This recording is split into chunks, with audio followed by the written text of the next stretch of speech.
Thank you. Hi, everyone.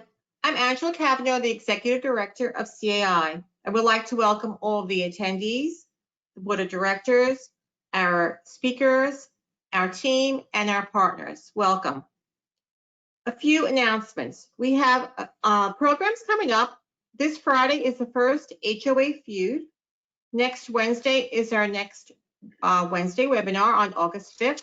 Our first virtual board leadership development workshop will be beginning August 10th, and that will run for 3 weeks. The next cyber trivia will be August 25th, and registration for all of these programs can be found on our website.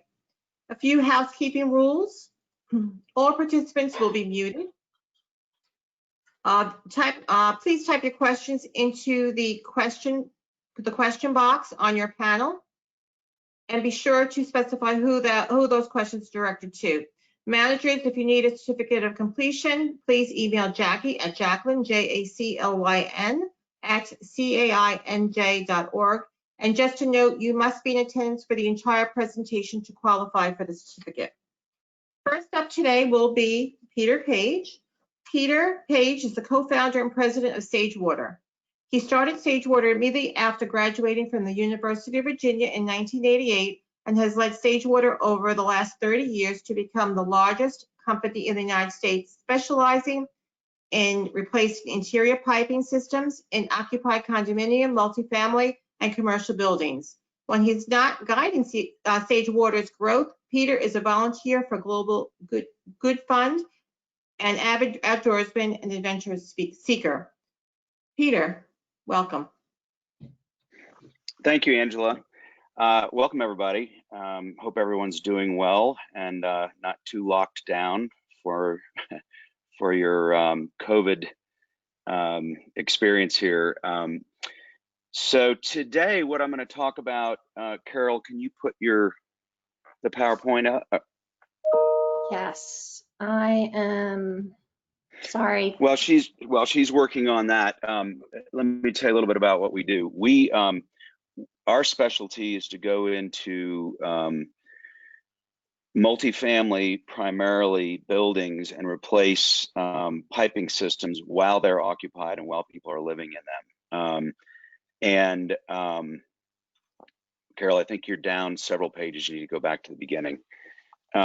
So there you go. And so what are these projects are large capital improvement projects, and we have a much more in-depth presentation that what we're going to share today is a small portion of. And essentially what we're trying to help you all understand is how do you go about concepting and starting a large capital improvement project like pipe replacement. What we do is obviously piping and mechanical systems, but this really applies to any capital project that you guys may be undertaking. Our credentials for this is we've been doing this for about 30 years. We've done over 300 communities across the country. We're headquartered in DC, but we have offices across the country, including in Honolulu. And this is all we do.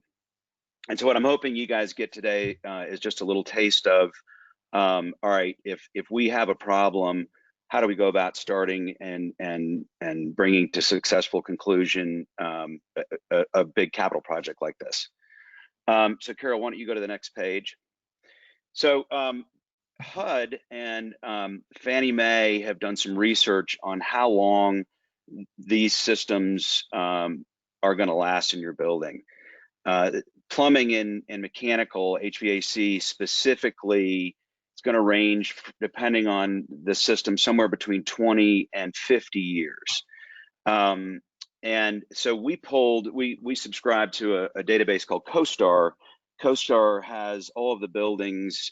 They claim to have all the buildings. I think they're pretty good in any given area, and you can pull up which buildings in a particular area are within a particular size or whatever, or age.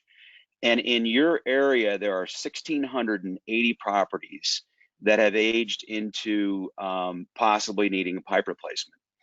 And so you're probably dealing with a building right now that has an issue with piping or its mechanical system, or it could be some other system, elevators, et cetera. And so this is something that we hope is relevant to you guys. So let's go to the next screen. Okay. From a piping perspective, you know, how do you know when it's time to replace a system? What we have found is when the boards start talking about the leaks and the shutdowns and the discolored water and the low pressure and all of this stuff on a constant basis, you probably should start talking about it. Your residents or your owners start getting frustrated. One of the things we've also seen is social media posts. People get frustrated, renters get frustrated and start talking about the building. A lot of the buildings that we're dealing with have had to regularly shut the building down to fix a system or a leak. And all of these things sort of add up to, hey, we need to start thinking about pipe replacement.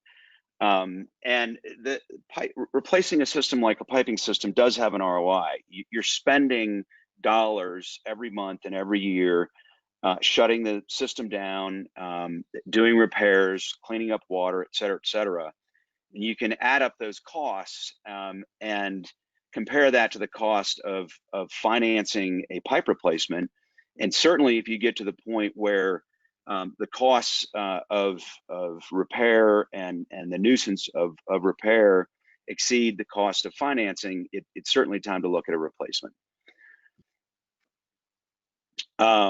So the next couple of slides, I'm just going to briefly touch on because this is a fairly short presentation. But just so that you understand how long these projects take to get off the ground, once you had actually determined the problem and decided to go to do a pipe replacement, it takes 30 to 40 weeks if you're really on it to get these projects off the ground. And what that is made up of, and again, I'm not going to go into all of these details. This is a longer presentation, but basically it's everything from, getting plans and specs and interviewing contractors and CMs and engineers all the way through to, vetting bids and then ultimately deciding on a contractor and then getting a contract done, et cetera. That process is quite a lengthy process. And so what we want to talk a little bit about today is, once you've made the decision to that you're going to need to do this project, what next? Like what do I do? The first thing we really encourage folks to do, and this is something that even if you have a building that is you think may need it in the future, finding out what your funding options are is really important because these are large capital improvement projects. It is very unlikely that your reserves are going to cover the entire cost of one of these kind of projects. So what we recommend you do is there are banks that specialize in these types of capital improvement project loans, 2 condominiums. You probably have worked with them in the past. You may have good contacts over there, or if you don't, you can call Carol. We have a number of banks that we can refer to you. But what we recommend is that you get yourself qualified. And what I mean by that is you call the bank and you say, listen, we may have this project coming up. We would like to know how large of a loan we qualify for and what the terms that will be. They'll ask for some information. You'll send it to them. And it's a lot like, if you're going to go out house hunting, you want to know what size of house you can afford, how much you can afford to spend on it. You're going to know that going into these projects. And so the very first thing we recommend you do as a board or as a management company is to really get a handle on what it is that the borrowing capacity of your condominium. And what we have seen is that so far we haven't seen a condominium that didn't qualify for a loan large enough to cover this type of a project. So that's first and foremost. The other sort of key thing is that the timeline we just shared for you assumes that you have put together a standing Repipe subcommittee, and I can't stress how important this is. There are a lot of things to do, as you saw on that slide, and in order to get all of those things done in 30 to 40 weeks, it can't be done in monthly board meetings. So what we recommend, and what almost all of the projects that we work with, all the properties that we work with do, is they will put together a Repipe subcommittee, and that may be made up of board members or volunteers from the community, and that committee is really in charge of spearheading and steering the project, and then reporting back to the full board on a monthly basis. The other thing that it provides is continuity throughout the project. And this, you may have turnover in the board during your planning stage, and certainly during the project itself. And having a standing subcommittee helps with that continuity. They can bring the new board or new board members up to speed. The contractor, the construction manager, the folks that you're working with on the project have a committee, and that is that is always there, that they can go to. So this is super important at the outset, and a lot of times what the Repipe subcommittee will do initially is some research and some due diligence on, do we actually need to do this Repipe or the elevator repair or whatever, and they're out there talking to folks and getting information, reporting back to the board. And we've seen a couple of buildings that have tried to do this just in their monthly meetings, and it literally takes years to get these projects off the ground. So highly recommend a Repipe subcommittee. You can move on, Carol. So, what are the costs and the risks of kicking the can down the road? Meaning, how long can we Band-Aid these things, right? How long can we, keep shutting the building down? How long can we keep repairing things? How long can we continue to, fix floods, et cetera? And not doing these kind of projects. We had a project in Texas at one point, and they actually did a study, and they determined that the actual cost of the project, or actual cost of the leaks that they were experiencing, was 9 times the actual repair of the leak in all of these things, whether it's insurance cost increases, et cetera.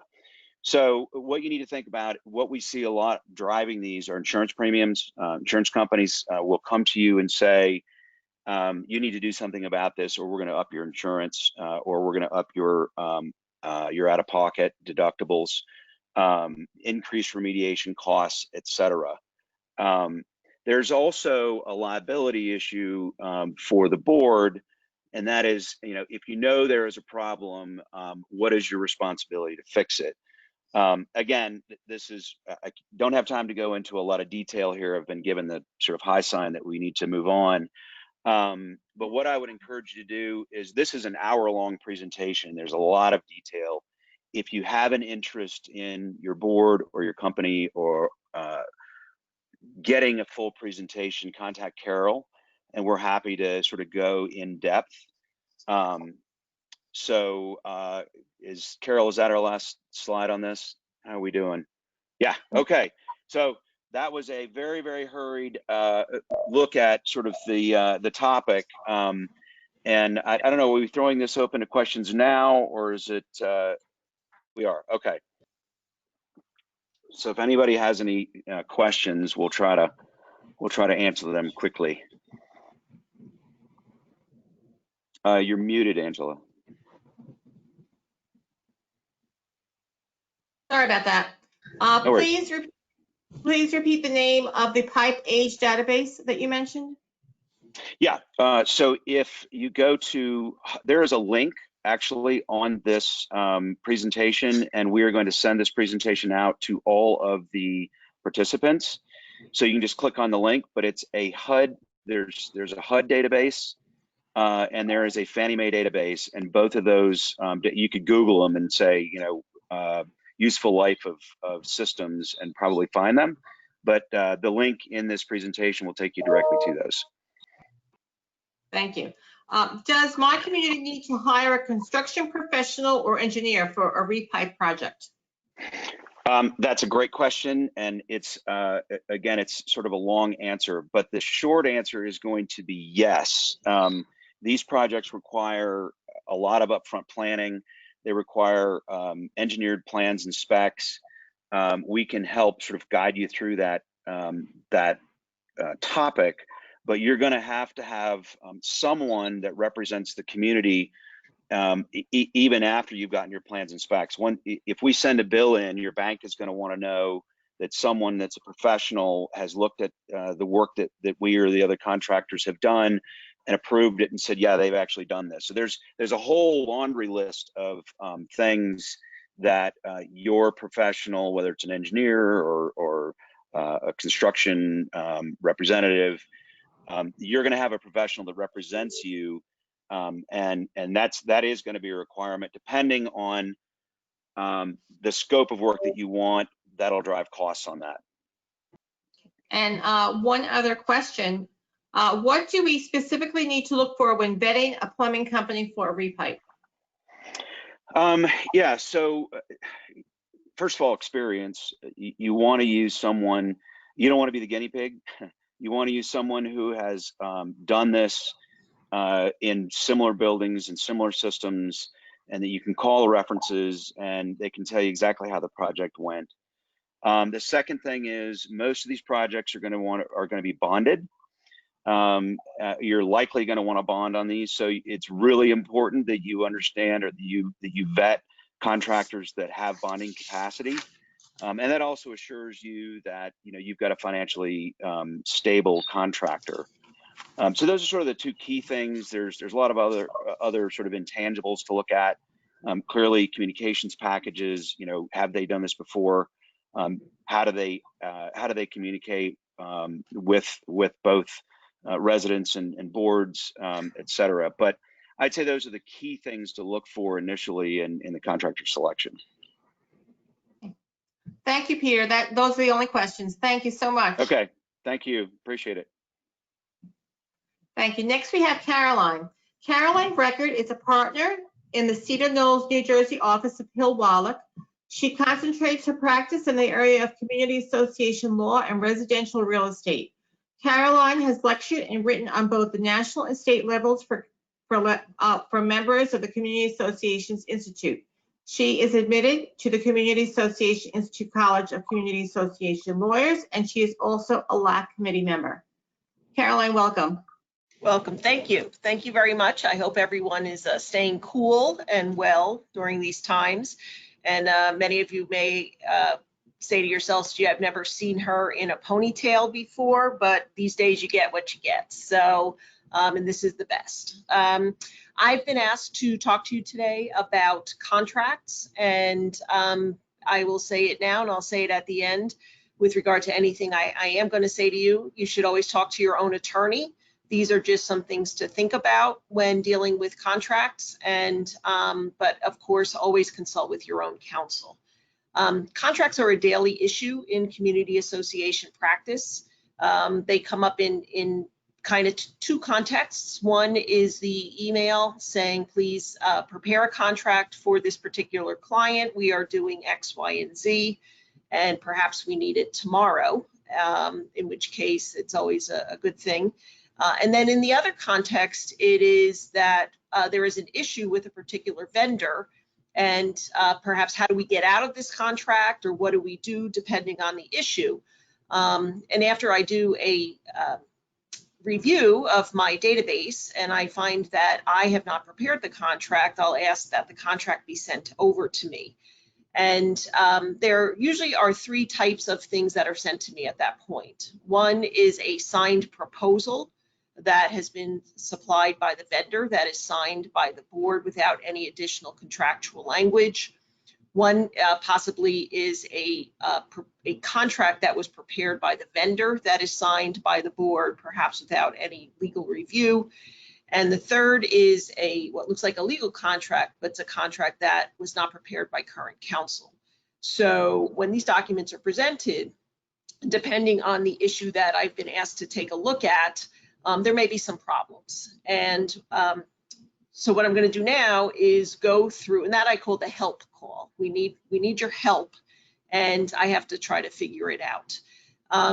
So going through what I believe are some key contract terms that I just want to bring to your attention very quickly, understanding that not all terms may be applicable to every type of service to be provided, but we have to start at the beginning when a contract is requested. Whoever's preparing the contract or reviewing the contract should have everything that is there for the particular services. If specifications have been created, whether it be by a management firm or a board member or a third party or a licensed professional, those specifications should be provided to counsel. A copy of the bid or proposal received from a particular vendor should be provided as well, in addition to any contract that the vendor has supplied that they would like to be utilized for this particular service. Some attorneys incorporate and just reference these documents at the end of the contract that they prepare and incorporate them by reference as exhibits or schedules, which I do many times, and others retype them into the contract. I don't like to do that because if there's a mistake on what's being retyped, even though it would have been reviewed, it may drastically change something that's been previously agreed to or services to be provided. With regard to vendor contracts that are provided, while it is certainly customary to incorporate them into the contract itself, they should be reviewed, because I am finding over time, and I've been doing this about 30 years, is that the vendor contract language is changing, and it's changing on perhaps a yearly basis, even with regard to vendors that I have done a lot of work with in the past, or I've reviewed their contracts. There may be new language that needs to definitely be reviewed. You want to look for any limitations on liability. If that is in there, I take it out, or I ask that it be taken out, because I believe that anyone should be responsible for any damage that their services may cause. So I don't want to limit liability to the amount of money that the vendor or professional is being paid. I think they should be on the hook for whatever it is. There's limitations or exclusions for liability for damages to third parties.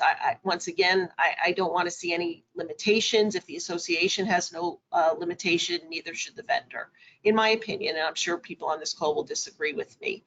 If there are any particular requirements, additional requirements that the vendor now wants to see imposed dealing with workplace environment, discrimination, all of those things need to be reviewed by counsel or management to make sure that they don't change the standard agreement. And any other special terms should be presented at the time the contract is to be prepared so that they can be incorporated into it. And I find that most managers are very good about saying the board wants this to be included as well. So now turning to specific contract terms that once again, may not be applicable to all types of contracts. Warranty, not necessarily applicable to a snow removal agreement, but perhaps it should be applicable to a roof replacement, siding replacement, pavement, a larger contract, or even a smaller contract. What's the length of the warranty? It may have been included in the specifications. Maybe it wasn't, and now it needs to be included into the contract. When does the warranty start? Excuse me, it's not COVID. Should it start at the issuance of a CO? Should it start at when all of the work is completed? Should it start when the work is accepted? Whenever it starts, that should be relatively clear in the contract so that everybody's on the same page. What's the process to address any defects, warranty claims? Is there a written notice requirement within a certain period of time after the claim is noted? How should it be presented? how much time should be allotted for the vendor to address any warranty claims. And there's two types of warranties. One is a warranty with regard to workmanship, and another is a warranty with regard to materials that are utilized or provided in the contract. The workmanship warranty most likely will not be as long as a material warranty, but whatever it is and whatever is agreed to should be set forth either in the specifications or the contract. The material warranty typically is much longer, and any material warranty that's in existence should be assigned as is to the association or the ultimate recipient of the work. Compensation. How often or under what circumstances is the vendor to be paid? Is there a deposit? Are they to be paid upon completion of certain work? Are they to be paid upon submission and approval of an invoice? Are taxes included in the work? Are they excluded? Is there an exemption because it's capital work? That needs to be specified. How is the final payment released? Some contracts call for a retainage, that 10% of all invoices are withheld until final approval of everything. Well, what's the amount of the retainage if that's the agreement? What are the conditions of release? And if the work is not satisfactorily completed, there should be language that if a third party has to come in to complete the work, they can be paid from the retainage amount, and possibly the contractor or the vendor is on the hook for anything above and beyond what the association has to spend to complete the work. Withholding payments may be separate from a retainage if defective work is noted, if there is damage to property owned by the association or a third party, or if the work isn't done per the specifications. These should all be reasons included or referenced in a contract so that if something happens, and hopefully it won't, there won't be any disagreement about how it's to be handled. What's the term of the work?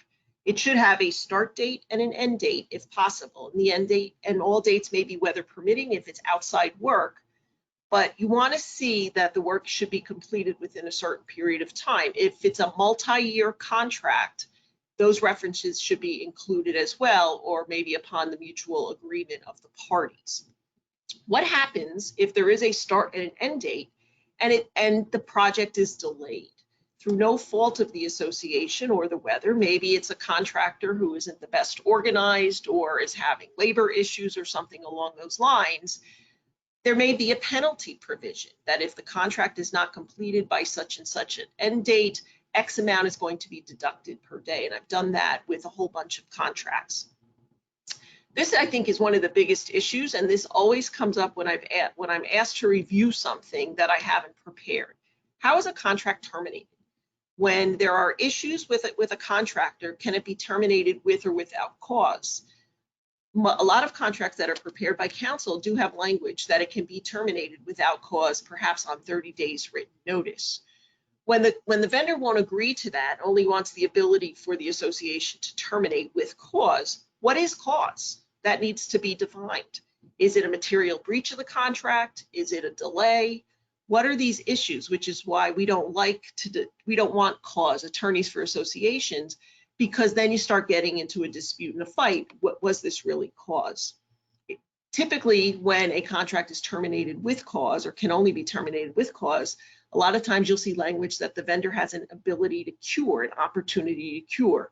Well, how long is that? And who makes the determination once that goes into effect, whether or not the vendor has cured? Should it be the vendor or should it be the association? In certain types of agreements, I also like to include language that if the municipality comes in and tells the association that it's going to provide certain services pursuant to the Municipal Services Act, and this may be snow removal or refuse removal, the contract can be terminated distinctly because of that. With regard to termination, we're looking at timeframes. Do you need to give 30 days notice, immediate notice, 10 days notice? The date in the notice, that should be specified as well. One of the bigger issues in a contract, in my opinion, is indemnification. Any dispute between, let's say, the association and a vendor is dealt with in the contract itself. Indemnification comes into effect when a third party files a claim either against the association, management, or the contractor based on services provided or a lack of services provided. That language typically is that the vendor is responsible if they were negligent or grossly negligent to basically take care of the claim on behalf of the association and management. My insurance friends tell me that if a vendor won't agree to that, then a reciprocal indemnification obligation is okay with them, because this also triggers insurance issues. So indemnification language, and people who work with me know that I'm always looking for that. And I want to make sure that certainly my client is protected, or that it's fair, but it needs to be there. And if a contractor says, I won't agree to that, I think that's something that a board seriously needs to consider. Insurance, it goes without saying that any vendor that is retained by an association should have insurance, and a contract should specify what insurance that vendor should have and the amounts of coverage. A lot of times it's in the specifications, sometimes it's not, so it needs to be specified in the contract. Obviously, a certificate of insurance needs to be presented to management if there is management or a board member, and it should say that the association management are additional insureds. This may be an agreement where you have a waiver of subrogation, which is a whole nother seminar. But you also want confirmation from the association's perspective that the coverage is not impaired and that the contract can be terminated if this is breached. If the vendor no longer has coverage, that's a serious issue, and you may want to terminate the agreement. Peter mentioned just a little bit ago about bonding. I don't typically do that. I'm not asked to do that, but if it's done, that needs, in my opinion, has to be upfront. There's a cost for that, and there needs to be a discussion who's going to absorb the cost and the requirements for the bond. Many associations or contracts also have dispute resolution. If there is a dispute, do you have to go to arbitration? Do you have to go to mediation? Do you have to go to court? Language in there about not being authorizing subcontractors. If a vendor is going to use subcontractors and they tell you up front, that should be in the contract what subcontractors they're going to use. Some associations don't want to deal with that, and the subcontractors should have all of the same requirements as the vendor who's going to sign the contract would have. And contracts may or may not have language that say they cannot be assigned to another party without the agreement of the association. That's in there so that possibly if a vendor sells a business or sells assets and another vendor is coming in, that association may not want that new vendor to provide services to them. I just want to wrap up and talk a little bit about management agreements. They are unique animals. They should be always reviewed by counsel. And there are two limitations that I just want to very quickly discuss. Every management agreement has language that the association indemnifies the manager, and the manager should also indemnify the association. But just know that the New Jersey Nonprofit Corporations Act, which is a separate statute from the Condominium Act or the Planned Real Estate Development Full Disclosure Act, deals with the corporations. And it says that in order for an agent, which is the manager, to be indemnified, they must act in good faith in a manner it reasonably believes was in the best interest of the corporation and was not criminal in nature. The corporation may indemnify the agent for certain acts, but it must indemnify the agent for expenses if an agent is successful in proving that it did nothing wrong. Last but not least, when reviewing a management or negotiating a management agreement, I and other attorneys will look at the governing documents, because some of them do have requirements with regard to management agreements. They say how long they can be. They can't be longer than a year. So then you possibly deal with options to renew. And some documents are very specific as to how a management contract can be terminated. It has to be upon 30 days notice, with or without cause, with cause, whatever. But whatever those documents say is what needs to be followed in the management agreement. I'm just going to wrap it up by saying, once again, with regard to any contract issues, you should always consult with your own attorney if you have any questions. And, you know, I know it costs money to look at these things, but perhaps the few dollars that you spend, not few, to have your attorney look at these documents will be very beneficial in the event that there is a problem, because you're probably going to spend a lot more money for the attorney to fix whatever problem exists. Thank you. Thank you. All right, the first question, I believe you already touched on this, but just to repeat, shouldn't the required terms and conditions be included in the RFP, and the requirement that the vendor or contractor accept the terms in the contract, which shall take precedence? Well, I think the association contract should always take precedence. I think you incorporate, this is what I do, you incorporate the terms of the RFP in the proposal, or you retype them into the contract. But the contract that Association Council prepares is the number one document and should take precedence. Okay. And another question, what are some of the issues that you see when you review a contract that has not been prepared by the Association Council? And what are 2 to 3 contract key terms? As I think I mentioned briefly, the biggest issue I see when a contract isn't reviewed by council is that there's no language about termination. And in that case, you might have to declare cause, because if you can't terminate without cause, there needs to be a reason. And that's something that I try to address in every contract I review or prepare. So the lack of ability to terminate, the lack of indemnification language, I see automatic renewal language, which I don't like, and something has renewed and you can't terminate for 5 years or something like that. Those are all things that come to mind quickly as far as problems that I see. That's it. Thank you, Caroline. Thank you. Thank you very much. Thank you. Next, we have Jonathan Miller. Jonathan Miller and Alexandra Crossett of FWH will now be discussing reading engineering maintenance reports. Hi, everyone. So my name is Alex Crossett, and this is my colleague, Jonathan Miller. We are, as Angela said, here to talk to you today about how to read engineering maintenance reports. Promise we didn't pre-record this under the mask. We're here talking and smiling with you. Hope everyone's doing well with all the issues surrounding COVID. So a little background, Jonathan is one of our professional engineers with a focus on structural work. And he works with our communities on evaluating and designing solutions for all of our clients, whether it be in a single family format, townhomes, high rises as well. And then myself, I'm currently the project coordinator at FWH Associates. I also hold my CMCA designation from CAI. Basically, I just make sure that the wheel keeps turning smoothly for all our projects and help liaise between boards and managers on anything that your community is working on us with. So for our seminar today, we're talking about engineering reports. And first, you might ask the question, what type of maintenance reports are there? So we've identified 4 different types of reports, and Jonathan will help me talk about those, but the main 4 fall into 4 different buckets. We have preventative maintenance reports, corrective maintenance reports, risk-based, and condition-based.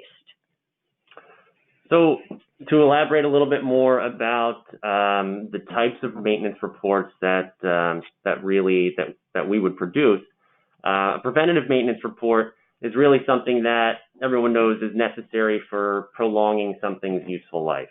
An example that we may do is perform a reserve study for you, and Alex will talk a little bit more about that after we go over these.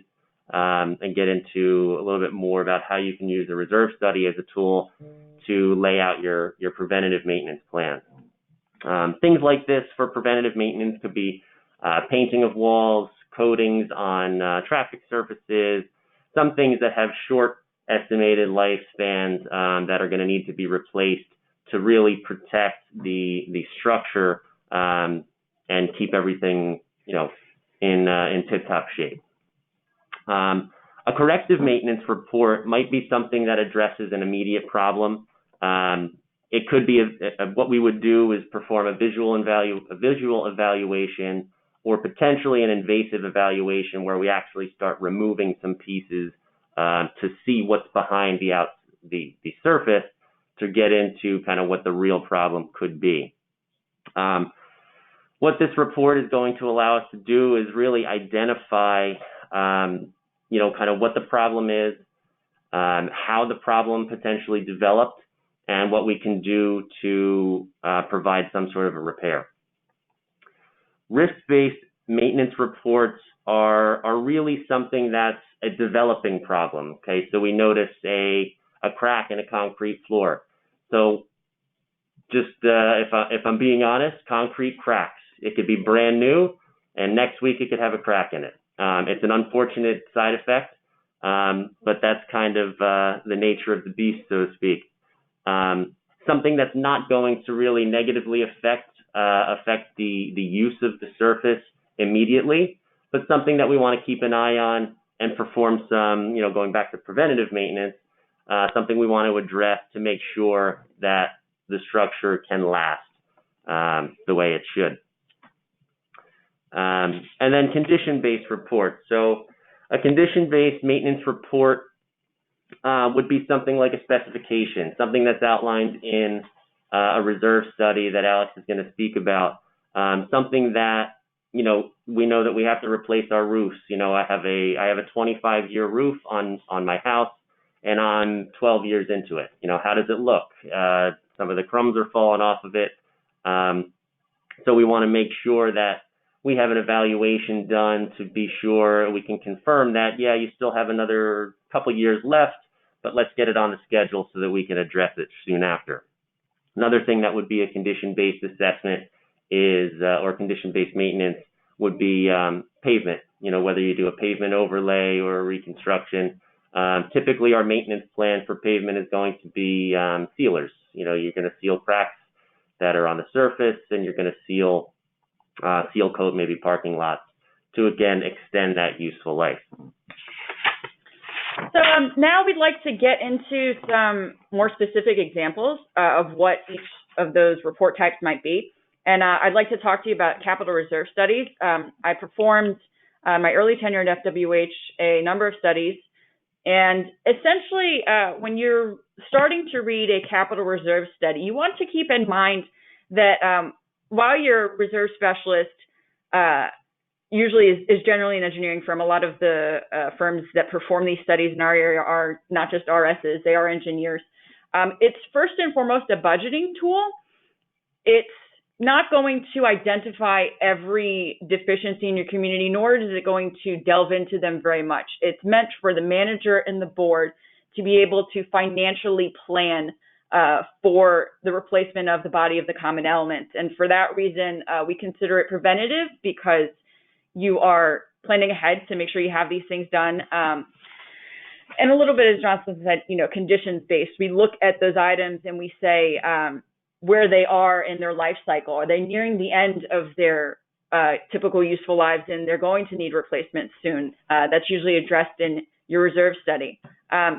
So in terms of getting down to reading the report, based on the reserve study standards as published by CAI nationally, there are two components that are always in a reserve report. One is the physical analysis and the other is the financial analysis.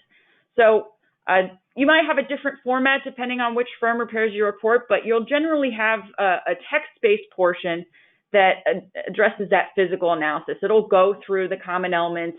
It'll note where there's any severe deterioration that was noted by the study facilitator or anything that we want to call out on that particular item. And that'll kind of help you just acclimate, see what things are included in the study, and get an overhead view of what was identified during the work. And then secondly, the schedules, which is really the financial information. Those might take you a little bit more time to go through. And usually there are three parts of that. One is your component list, which has the listing of, quantity of, the age of, and the current replacement cost of all of your common elements that would be scheduled for replacement within that study period. So you're usually looking for a chart that just has those laid out in a format. Some firms, like here at FWH, regroup it kind of as if you were walking through the community. We want you to be able to, see your site work, think about your signage and your roads, come to your clubhouse, look at those and the recreational amenities, and then move on to the residences if they happen to have, common roofs, common siding, elements of that nature. Along with that schedule of the reserve components, there's also the yearly replacement chart. So that is a bit more visual. You can take that and see what all your common elements are, and then when in the study period they're going to be replaced. So you can scan through it column by column, starting with the first fiscal year addressed in the study, and you'll say, okay, I see that we're replacing our roads in this year, which means we're going to be doing a little curb repointing work. We've also got something going on at the clubhouse. We'll be doing some paving around the pool deck there, and just see what's going to hit you each year. Usually it'll also include the cost of that item and the total of all the replacement work in each year, so you kind of understand how the fund is being taken from over time. And then finally, there's the funding plan, which has three parts that you really want to note. You'll want to pay attention to your threshold, which is recommended by your reserve specialist, and then, you know, it depends on what the board and the manager are comfortable going with. Usually we recommend a 5 or 10% funding, meaning that you would have 5 or 10% of the value of all the common elements available to you in the bank at any point. You also pay attention to the funding for each year, what that recommended number is that's being put away into the reserves, and also your reserve balance at the end of each year. You know, you may look at this fund over time and see how you're building and building to this point where you have huge capital, and then it's going to go down because of a major replacement. And that's basically you're bearing the fruits of what you saved for. You're getting that replacement and performing it.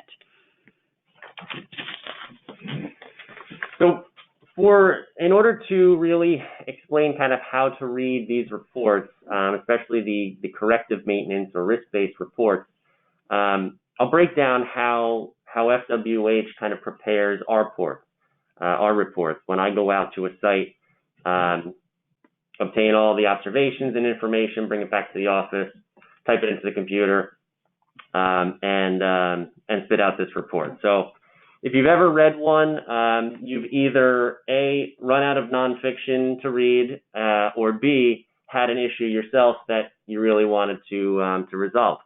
So what we lay out is the first thing that you're going to see beyond the address and what it's about is the description of the property. So we want to basically paint a picture of what we're walking into, what we're looking at. You know, we have a single-story house that was built in 1984.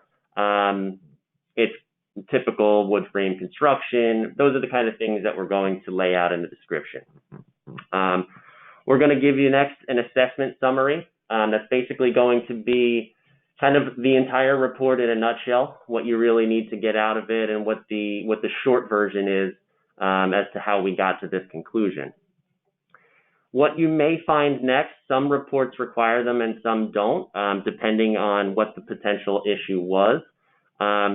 We'll document some interviews with either the homeowner or the property manager or whoever may have had information about what really happened.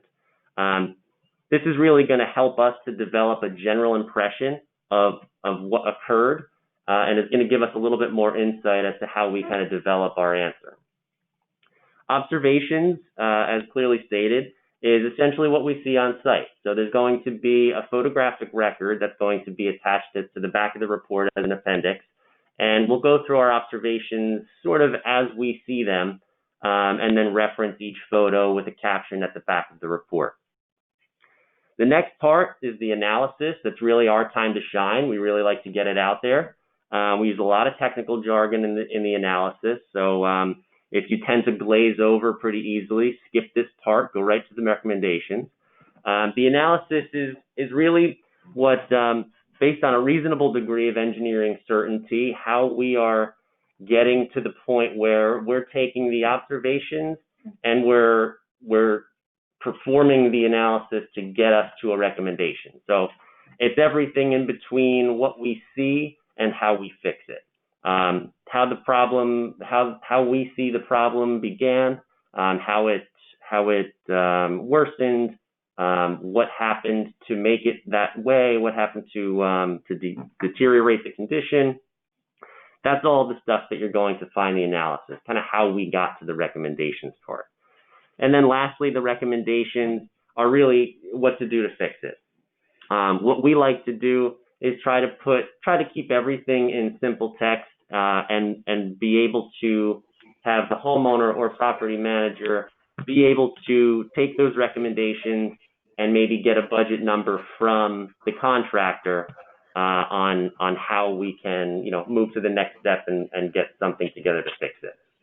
And that's going to tie into, as Alex was saying about the reserve study, get to a number that fits that reserve study. Some of the reports could be in a specification format. Preventative maintenance or corrective or condition-based maintenance can be in the format of a specification. If you want to read a specification, don't make any plans for the day. They are lengthy. They're over 100 pages. And that's just a typical run-of-the-mill one. I have seen some in several hundred pages. But they really contain the most specific information that's going to be necessary from our recommendations. So one of our recommendations may be to develop a specification to repair either a single item or a prototypical repair for multiple items that may be in deterioration. Long story short on specifications, so the real things that you want to be focusing on are the scope of work. That's kind of the first thing that you come to on the specification. It's going to give a general outline of the items that are going to be needed to really repair the structure, to get us to a successful completion of the structure. This is going to be critical to review with the contractor, and it's generally in a bullet point format that's pretty easy to read line by line. Jonathan, The next I'm section, sorry. yes. Time is just about up, so just want to wrap this up because I do have one question for you. Okay. Your time is, okay? Thank you. The bid sheets are the next important thing in the specification. The bid sheets are going to basically be what the contractor can fill out, give their numbers, and then once they submit everything, that's where all the numbers for the contract items goes. All the rest of the sections really have the detailed technical information that, again, don't make any plans if you want to read through them, but it's going to have very, very specific items for the repair of that project. Thank you. All right, Jonathan. I'm sorry. Okay, so if you could just answer this one question quickly, because I just want to try to keep the schedule. Should contractors be expected to understand information from the engineer and capture that in their bids? Yes, they should. And that's something that, if there's any question, we kind of become the middleman between the property owner or the property manager and the contractor. And if there's any question about it, they can certainly ask us. We like to discuss with the contractor, what other projects they may have completed that's similar, and what their methodology is in going through the project. Thank you. Thank you both. Next, we have James Rademacher and Lauren Vadinay. Jim is the CEO of Rezkom Enterprises. He founded the company in 1989. Lauren joined Rezkom in 2014 as the Director of Business Development. Rezkom offers maintenance services to condominium, townhome, co-op, mid and high-rise, and homeowner associations throughout New Jersey. They will be discussing building a successful maintenance plan for your community. Why do you need one, and what to include and how to execute it? Jim, Lauren, welcome. Well, good afternoon, everybody. Hopefully, we still have your attention. I know it's been, a little bit long. As Angela mentioned, we are going to be talking to you about developing a plan for your communities. This is a perfect tee up to what Jonathan and Alex were just speaking about. And basically, Rezkom handles day-to-day maintenance as well as carpentry projects on about 300 communities throughout the state of New Jersey. And to start, Jim is going to talk to you about why you need a maintenance plan. Yeah, so obviously being a maintenance provider, we think having a comprehensive plan is super important. One of the main reasons you would want to do that is to prolong the useful life of all of the community's common property and buildings. So examples are the mechanical equipment, roofs, pools, etc. Another reason is to reduce the overall cost to your members. So your members are paying maintenance fees, and if you have anything that doesn't live through its useful life, and you're replacing it early by not doing some of the preventative maintenance, you end up spending money that you didn't need to sooner than you had to, I should say. The third item is proper budgeting for future needs. So it's really important that you have a maintenance plan so that when you're putting your budget together, and with the help of your engineer on the reserve study and your accountant and property manager, they have all the tools they need to set you guys up for your financial means. So another area that you want to pay attention to is avoiding minor issues.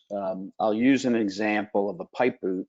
So if you do your normal maintenance and you inspect your roofs and you take care of failing pipe boots, you can save yourself sometimes tens of thousands of dollars in water damage from roof leaks that get into the unit owner, and you have insurance claims and things of that nature.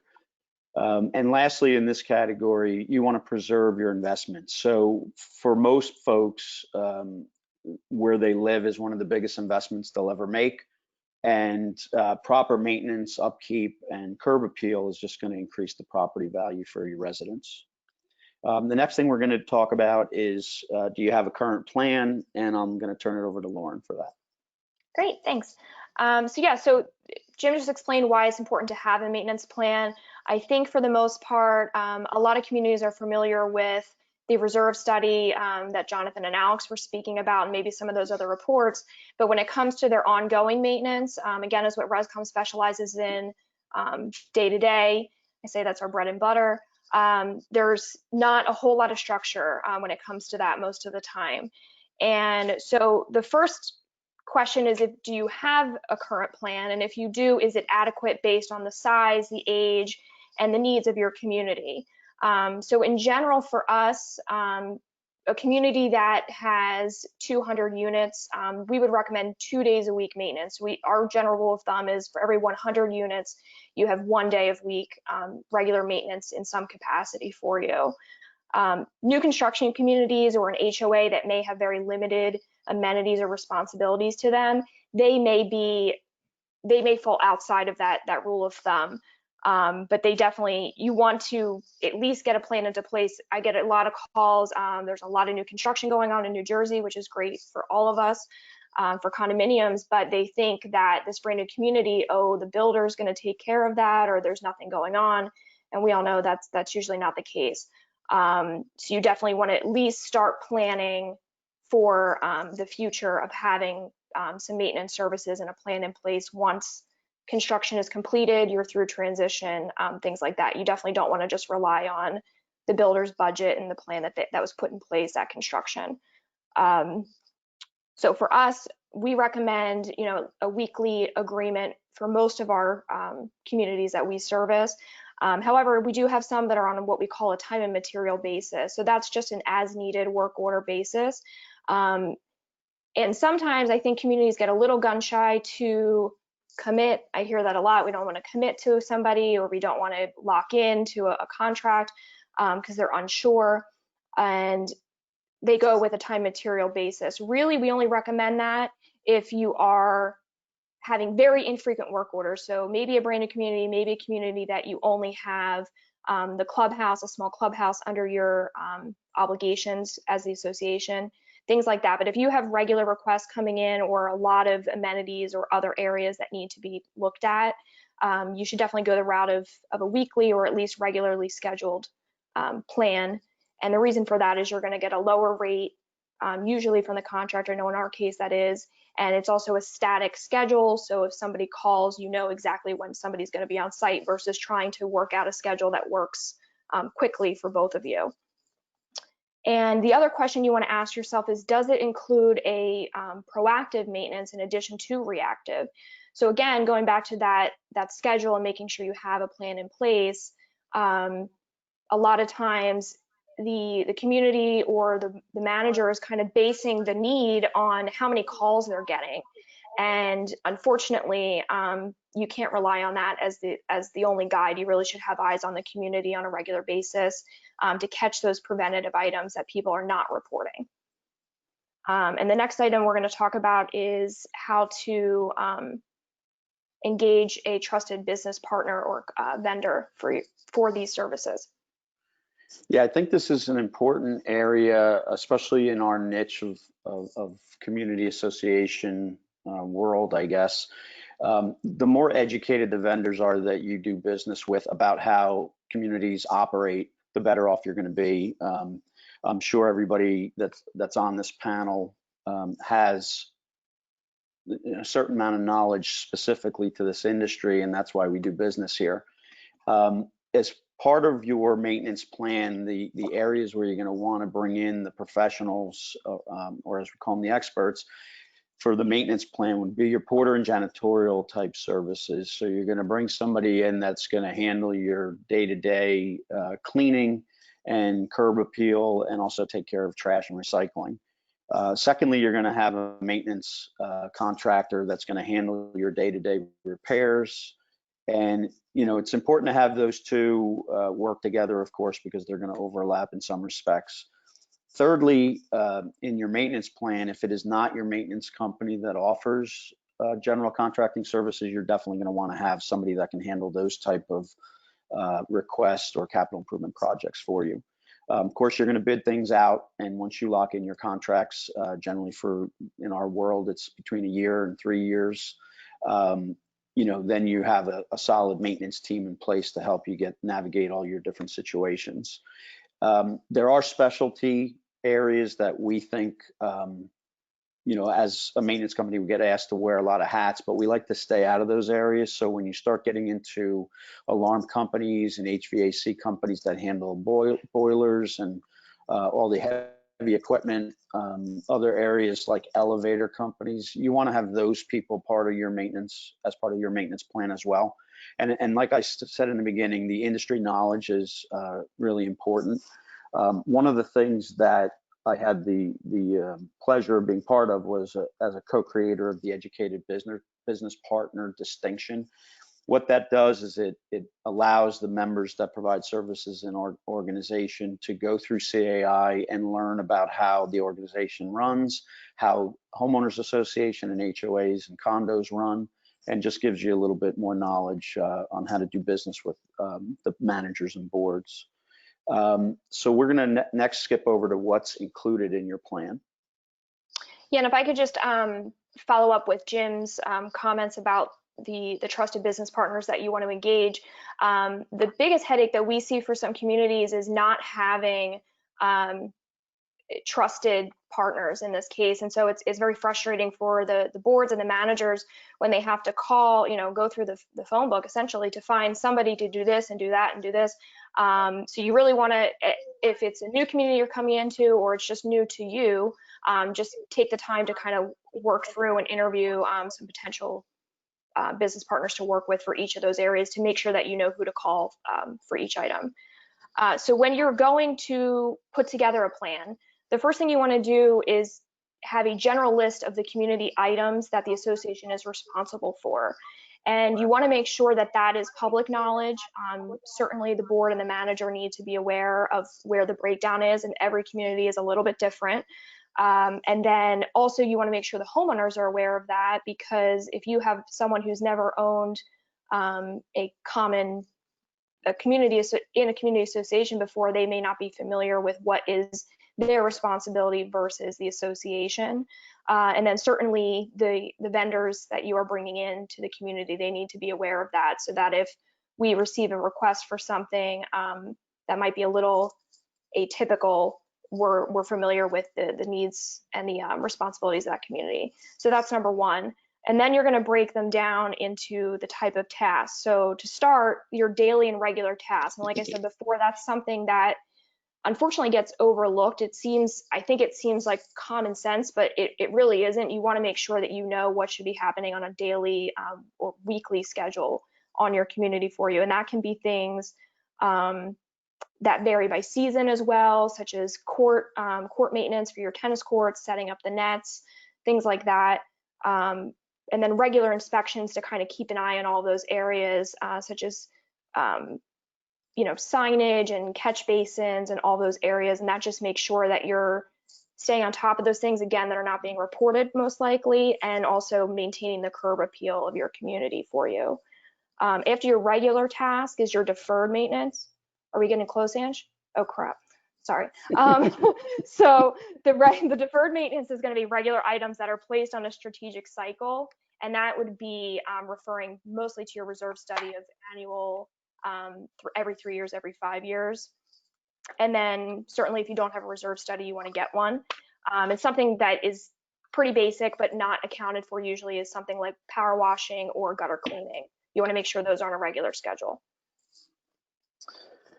The last two items that we have are just under this topic are preventative maintenance and capital improvement projects. So you just want to keep, as far as preventative goes, an eye on things as the work orders are being accomplished. You're tracking the trends that are happening.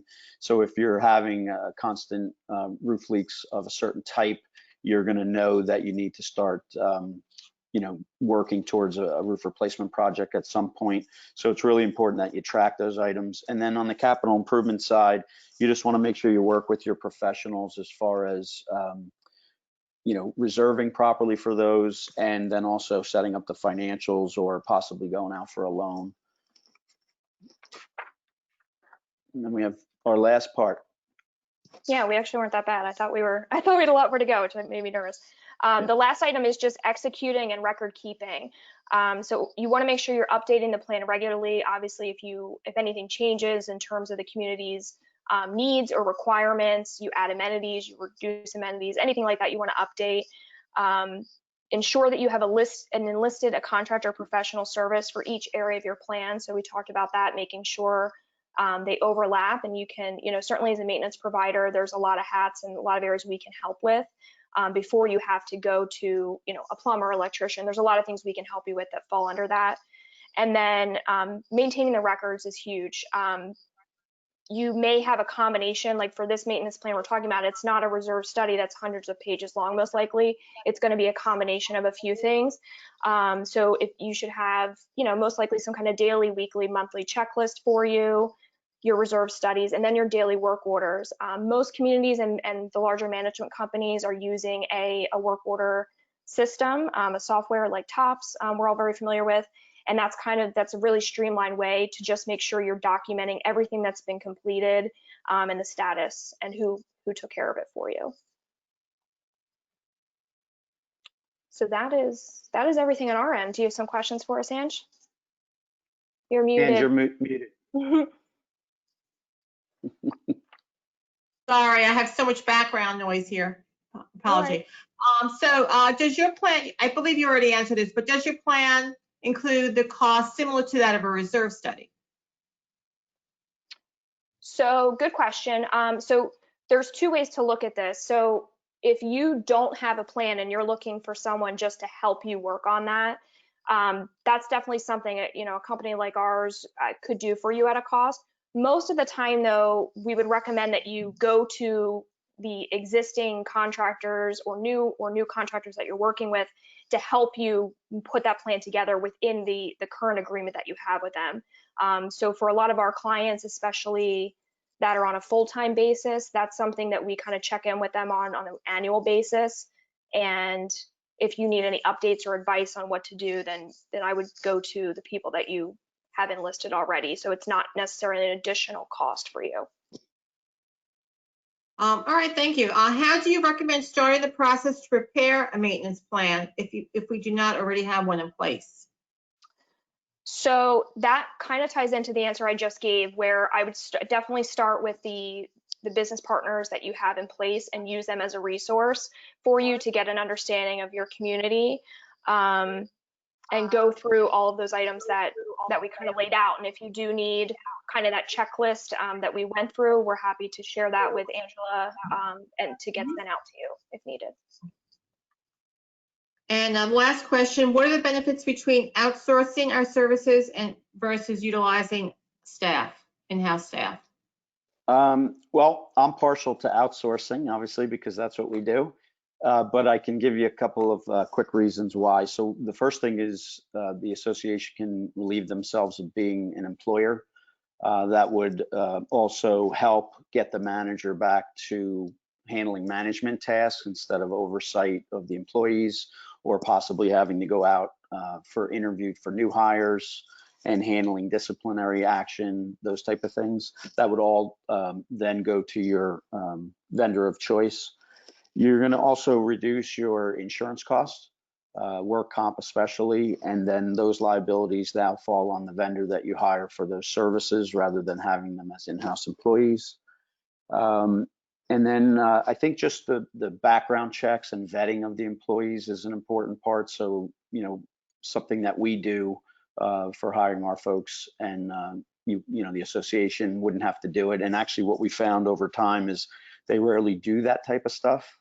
Like we have a service that does a background check that we pay a fee for, and sometimes the associations don't have that, so they end up hiring folks just on their word instead of doing the proper vetting. Okay, those are all the questions. All right, thank you, everyone. Thank you for joining us today. Thank you to the speakers. And that about wraps it up. We'll have another Wednesday webinar next week, so I hope you will join us. Thank you very much. Thank you. Thank you. Thank you.